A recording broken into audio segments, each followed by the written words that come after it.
Hi, my name's Tony Curran, a.k.a. Vincent Van Gogh, and you're listening to Traveling the Vortex. I hope you all have a good day. Take care.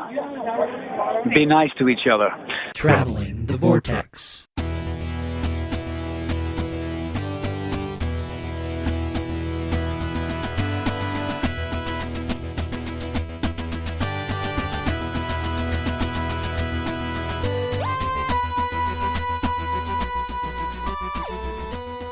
Good evening, once again, from Galley, Los Angeles, California, for Traveling the Vortex. This is Sean.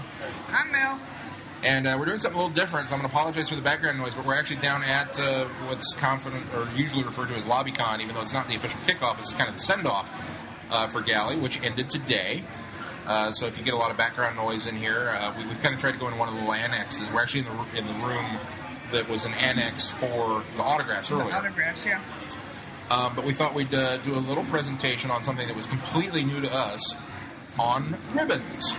Ribbons, ribbons, ribbons, and more ribbons. And, wow, let me tell you, this is a dangerous place to come for collectors. Yeah. For people like myself and Mel who kind of have that collecting mentality. Must have. We've joked on the podcast before, we both have a lot of DVDs. And books and comics and just general collecting stuff and video games, action figures, all that kind of cool stuff that geeks are want to have. And so now we get into this atmosphere, and of course we're big Get Glue fans as well. We check into things and get stickers. Yeah, bring it on. So we get into this atmosphere, and people are walking up to us going, "Here's a ribbon, here's a ribbon." And sometimes you have to say cool things to get them, and sometimes they just give them to you, and sometimes it's, I really don't know the full-blown dichotomy of how this works. Other than a very, very nice gentleman who we ran into was, and I don't necessarily think these are, what do you call those beads that people gave out for Mardi Gras beads? That's kind of like a Mardi Gras bead bracelet or necklace. Yeah, it's kind of, but they're dice. How'd you get those Mardi Gras beads, Mel? we were standing in there, and he had a whole bunch of these beads around his neck, and they're little dice is what they are, and he was handing this lady one, and I said, "Hey man, if you're handing them out, I'll take one." And of course I got purple. And when we checked into Galley, your badge and your autograph card comes on this little handy dandy clip. Well, that little handy dandy clip is a pain to clip in various places. Yeah, let me tell you, note to people who have not been to Galley who are thinking about them. Lanyard. And I think we might even suggest that to the Gallifrey people, because the badges are fine, the badges are fantastic, but they come on little clips that you buckle to something, and it's like, not so much. So, I asked the gentleman for a bead, and he gave me a bead, which I then took and clipped my badge to the bead. So it came in very handy, and I love my purple beads. We have discovered, though, a very key thing to collecting ribbons and just being a part of the Galley group in general is a very important Thursday night LobbyCon. LobbyCon Thursday night is apparently the place to get them. It's the Ribbon Festival. And the meet and greet session for everybody attending the Who Fest. We didn't do too bad on our ribbon badges. I just counted them. I got 30, and Sean's got 32. Note, because another key important thing about collecting ribbons. We have discovered that even though they do glue, you'll stack them, pile them up on one and attach them to the end of another one and whatnot. But a very, very another key thing is to get tape along the back side of your ribbons, because I did find out that it can get caught on a chair, whatever, and get ripped off, and you can lose 2/3 of your ribbons and not even know it. Yeah, very easily. So that's it. Lanyards is tip one, and tape to run down the back of the ribbon string is tip two. And I mean, these aren't anything fancy. I kept hearing about them, and I did a little bit of research, and I still didn't quite understand it. It's very similar to, like, how you get a first place ribbon at fair day at school. Only these are horizontal instead of up and down, and they have witty sayings on them or graphics, and some of it's what do we got? We got 4 things in a lizard, and it's literally thing, and a picture of a lizard, which, of course, is a line from Blink, which I felt bad. I had to be reminded on because I did bad on that. But I redeemed myself with the Weeping Angel ribbon because I apparently knew more trivia than most of the people in the room. So, and then a very lovely gentleman that was in the arts room, which that's something we forgot to mention too, about the art, but we can do that at a later time. But a lovely gentleman in the art room who doesn't typically do Doctor Who conventions. He's a big anime convention person. Was asked to come out and do, participate or help out with the Doctor Who convention.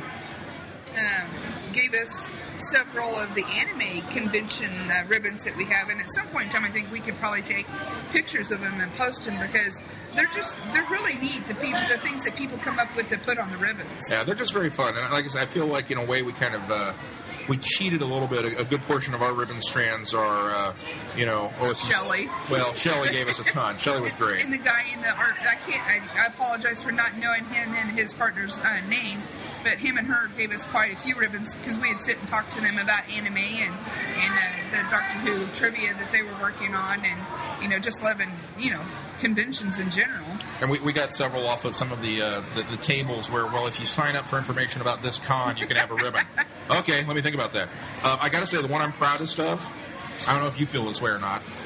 Oh, yeah. The Hidden Who's. The Hidden Who's. Galley did a fun little scavenger hunt. They had 30 pictures of the Doctor and various adversaries and companions that they had spread all over the convention floor. And there was a checklist in the program, and you had to basically say, this is where I found it. And so you wander around the convention floor, and, oh, look, there's John Pertwee up above the fire extinguisher in room 6. And Ood and Dalek and, various things. If you got all 30, there were 30 of these, 3-0.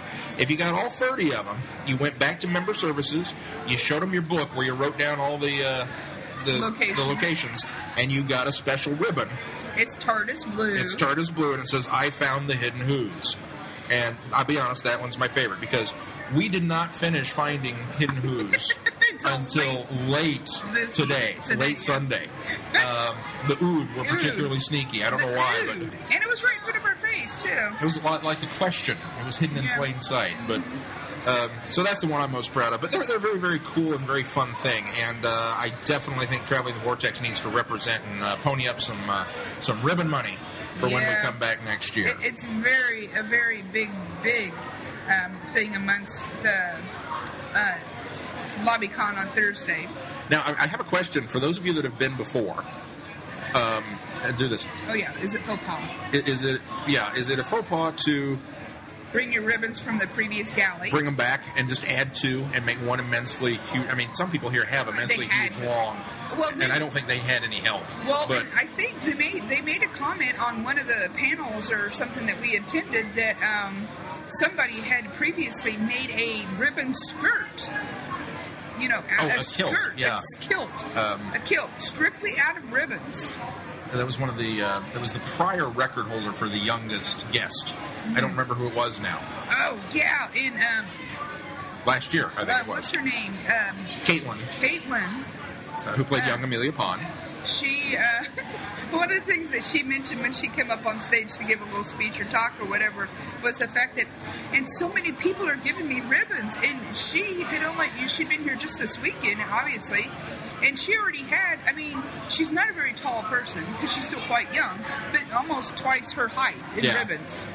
She mopped up on the ribbon front, so. They're fun, they're colorful, they've got witty sayings or dialogue or all kinds of things, and so like this one from Shelley. It says, I'm a psychopath, I'm not rude. Which, of course, is a line from River. But, sound off and let us know, for those of you that have been to these things, is it, do you take the ribbons home and then, hang them on the wall and mark the date on them so that you can have a badge or, this is how many ribbons I got in 2004 and this is how many ribbons I got in 2005 and so on? Or do you bring them back and just add to the list? I'm kind of curious about that, so... Anyway, we've droned on a little bit longer than I intended about ribbons, but just wanted to give you that fun piece of galley there, and hopefully we'll learn more about it and kind of figure out some rules on some of this stuff as we go. And to everybody out there who gave us ribbons, thank you. Yeah, and very much. Thank you. Next year, we look forward to getting more. And not handing out business cards. And thank you for those who took the business card versus getting a ribbon. Well, for Traveling the Vortex, once again, signing off from Galley, I'm Sean. I'm Mel. Have a good night, everyone.